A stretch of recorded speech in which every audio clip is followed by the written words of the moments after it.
അകതാരിൽ നീ അലിവോടെ നീ എഴുന്നള്ളി വന്നിടണേ.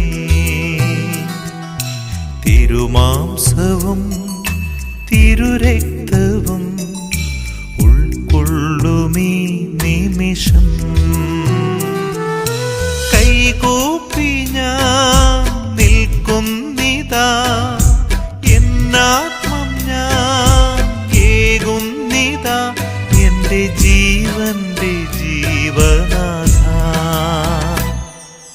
അകതാരിൽ നീ അലിവോടെ നീ എഴുന്നള്ളി